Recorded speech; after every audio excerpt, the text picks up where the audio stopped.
സുഹൃത്തുക്കളെ, എൻ്റെ പേര് ഏലിയാസ്. ഞാനൊരു പെരുമ്പാവൂർ സ്വദേശിയാണ്. 9 വർഷമായിട്ട് ഖത്തറിൽ പ്രവാസിയായി ജീവിക്കുന്നു. ബിസിനസ്സുകാരനാണ് ഇവിടെ. ഇന്ന് മാതൃഭൂമി ന്യൂസിൽ വന്ന ഒരു വാർത്ത കണ്ടപ്പോൾ വളരെ മാനസിക വിഷമം തോന്നിയുകൊണ്ടാണ് ഇപ്പോൾ ഇങ്ങനെ ഒരു ലൈവ് പ്രോഗ്രാം എടുത്തത്. അതിന്റെ അമർഷവും ദുഃഖവും ഒരു മലയാളി എന്ന രീതിയിലും ഒരു പ്രവാസി ബിസിനസ്സുകാരൻ എന്ന രീതിയിലും രേഖപ്പെടുത്താൻ വേണ്ടിയാണ് ഞാനിപ്പോൾ ഇതിങ്ങനെ ചെയ്യുന്നത്.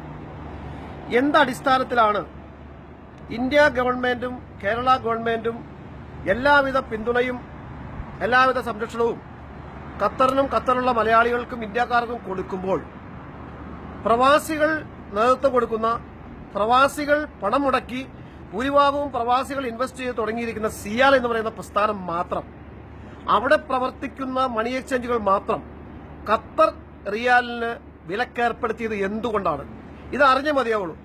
കാരണം ഞങ്ങൾ ഇവിടെ വളരെ സമാധാനപരമായും സന്തോഷകരമായും സുരക്ഷിതമായും ജീവിക്കുകയാണ് ഖത്തറിൽ. ഇവിടെ ആർക്കും യാതൊരു പ്രശ്നങ്ങളുമില്ല. ഇവിടെ ഞങ്ങൾക്ക് ആവശ്യമുള്ള എല്ലാ സാധനങ്ങളും എല്ലാ സമയത്തും എല്ലാ പ്രൊട്ടക്ഷനും എല്ലാ സ്വാതന്ത്ര്യവും ഇവിടെ ലഭിക്കുന്നുണ്ട്. ഈ ലോകത്ത് ഒരു രാജ്യത്തും ഖത്തർ റിയാൽ വിലക്കിയിട്ടുമില്ല. പിന്നെ എന്തുകൊണ്ടാണ് പ്രവാസികളുടെ പണം മുടക്കി പണിത ഈ നെടുമ്പാശ്ശേരി എയർപോർട്ടിൽ പ്രവർത്തിക്കുന്ന മണി എക്സ്ചേഞ്ചുകൾ അല്ലെങ്കിൽ അവിടുത്തെ ഡ്യൂട്ടി ഫ്രീ ഷോപ്പുകൾ എന്തുകൊണ്ടാണ് ഈ ഖത്തർ റിയാലിന് വിലക്ക് ഏർപ്പെടുത്തിയത്? അത് അറിയാൻ അതിയായ താല്പര്യമുണ്ട്. ബഹുമാന്യായ വിജയ കുര്യൻ സാറ് MD ആയിരിക്കുന്ന ആ പ്രസ്ഥാനത്തിൽ, പ്രവാസികൾ നേതൃത്വം കൊടുക്കുന്ന ആ പ്രസ്ഥാനത്തിൽ ഇങ്ങനെ ഒരു സംഭവം നടന്നപ്പോൾ എന്തുകൊണ്ടാണ് മിസ്റ്റർ യൂസഫ് അലിയെ പോലെയുള്ള പ്രമുഖരായ ബിസിനസ്സുകാർ എന്തുകൊണ്ടാണ് പ്രതികരിക്കാത്തത്? ഞാൻ മനസ്സിലാക്കിയെടുത്തോളം ഇതിൽ ഡയറക്ടർമാർ അധികവും പ്രവാസികൾ തന്നെയാണ്. അവിടെ വന്നു പോകുന്നത് പ്രവാസികൾ തന്നെയാണ്. ഈ പ്രവാസികളുടെ പണമാണ് അവിടെ ഓരോ ദിവസവും ഡ്യൂട്ടി ഫ്രീ ഷോപ്പിൽ വന്നു വീഴുന്നതും. എന്താണ് അതിന്റെ കാരണം? അത് വ്യക്തമാക്കേണ്ട ഉത്തരവാദിത്വം ബഹുമാനപ്പെട്ട കുര്യൻ സാറിനുണ്ട് എന്ന് ഞാൻ വിശ്വസിക്കുന്നു. ഒരു മലയാളി എന്ന രീതിയിൽ, ഒരു ഖത്തറിലെ പ്രവാസി എന്ന രീതിയിൽ ഇതറിയാൻ ആഗ്രഹമുണ്ട്.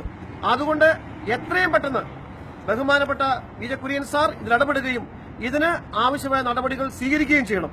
കാരണം ഈ ഖത്തറിൽ ജീവിക്കുന്ന അനേകം മലയാളികളുണ്ട്, ഖത്തറിനെ കൊണ്ട് ജീവിക്കുന്നവരുണ്ട്. ഞങ്ങളെല്ലാവരും സുരക്ഷിതരാണ്. ഈ ലോകത്ത് വേറെ ഒരു രാജ്യത്തും ഇതിനൊരു കാര്യം നടന്നിട്ടുമില്ല. പിന്നെ എന്തുകൊണ്ടാണ് നമ്മുടെ സ്ഥലത്ത് മാത്രം? ദയവായി അവിടുത്തെ ആ വലിയ ശ്രദ്ധ ഇതിൽ കൊണ്ടുവരണമെന്ന് താഴ്മയെ അപേക്ഷിക്കുന്നു. ഒരു മലയാളി പ്രവാസി ഏലിയാസ് ഐസക്.